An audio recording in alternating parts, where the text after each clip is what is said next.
Hey guys, welcome back to Soback Sports, and I'm so back with another video. And today I wanted to go over specifically what the 49ers did to cost them the Super Bowl. And this is in addition to the video I made previously last night about my reaction to the Super Bowl. But before we get into this video, please don't forget to subscribe. It really helps the channel out a lot, and it helps me make content similar to this for you guys. So going into this more, I wanted to play some highlights when it comes to the 49ers drive near the end of overtime, or like their final drive in overtime specifically, where they came up short and ended up settling for a field goal. And let's look at this first play first. So Brock Purdy, it gives the hands off the ball to Christian McCaffrey and gets a decent game, really solid game to start out. And I was like, okay, so just run the ball again and you're able to get a first down. However, that ends up being a negative play, and they end up going back a little, or probably at the line of scrimmage.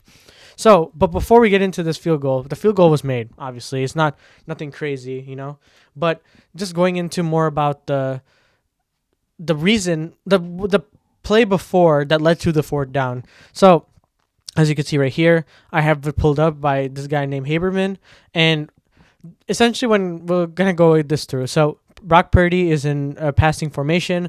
You have Ayuk at the top. Christian McCaffrey is in motion, and then they fake the motion handoff, and then he just chucks it up into the end zone. And yes, this doesn't seem like that much of a crazy play. It was like, okay, I guess it didn't work because no one left. Someone left Chris Jones unguarded, right? However, as you can see right here, let's watch this again, right? Watch Ayuk right here. Motion, bang, right here. Burns him. Absolutely burns him. But guess what happened? Brock Purdy facing this way, you know? And the thing is, if Chris Jones wasn't like that free open, Purdy could at least have a chance to turn a little bit. But he was so focused on it because as soon as he notices right here, Chris Jones right here, that he has to throw the ball immediately. And the thing is, since he received it in his right side, he immediately was like, okay. During his drop back, Chris Jones is already in his face, and he focuses on maybe this matchup right here, and ends up missing a wide open Ayuk. Yes, you could blame Purdy a lot for this, but I would say, like, me personally, I think that he has like most partial blame because, like, think about it. If you have Chris Jones unblocked, like, how do you even get a chance to hit him?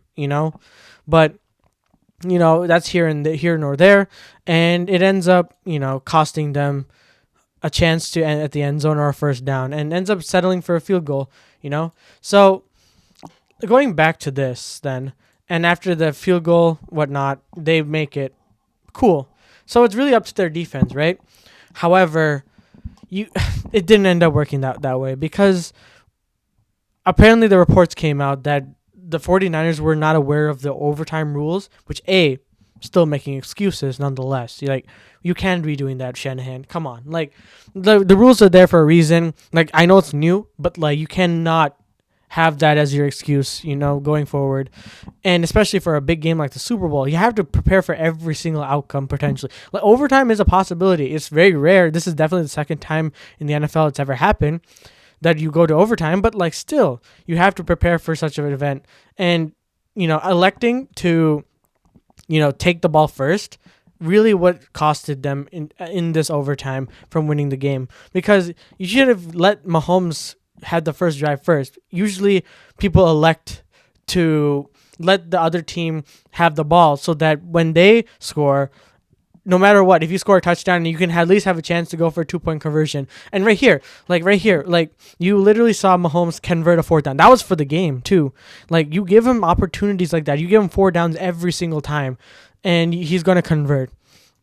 And at the end of the day, you cannot allow that to happen when it comes to a game time critical situation like this in overtime. And this ends up costing them. Obviously, there were a bunch of things beforehand where it was like special teams really messed it up for them. Like that muffed punt was really costly. It costed them a solid 7 points. And then extra point miss by Moody was also pretty huge. That's 8 points. Oh, wait. Yeah, 8 points on the table right there that you could have had in this game. And the score would have been a lot different that way. The game would have been a lot different. And also, converting on third down was really bad for this team. Like, this team didn't have a third down conversion till like late in the fourth quarter, I want to say. Like, even though they were converting a lot in the beginning of the game. Because Kansas City started off slow. Like, you have to capitalize on that. You have to take advantage of leading in the fourth quarter, converting your third downs, converting your fourth downs too, and making Mahomes uncomfortable. And they near the end of the game, he was really comfortable in that pocket, was able to, show that he is that quarterback, and yeah, at the end of the day, you can't let that happen. You really can't, because that's what decides you from getting a Super Bowl or not. So yeah, hats off to the Kansas City Chiefs. Hats off to Patrick Mahomes for 3 rings. It's still very impressive that even at such a young age, at 28 years old, he's already at 3 Super Bowls and four. Wait, is it 4? Yeah, 4 Super Bowl appearances. So he's gonna be a force to reckon with still. Even though this team wasn't that great, but yeah, that's it for this video. Please let me know what you think down in the comments below. Again, don't forget to subscribe. It really helps me out a lot. And as always, I'll see you guys in the next one.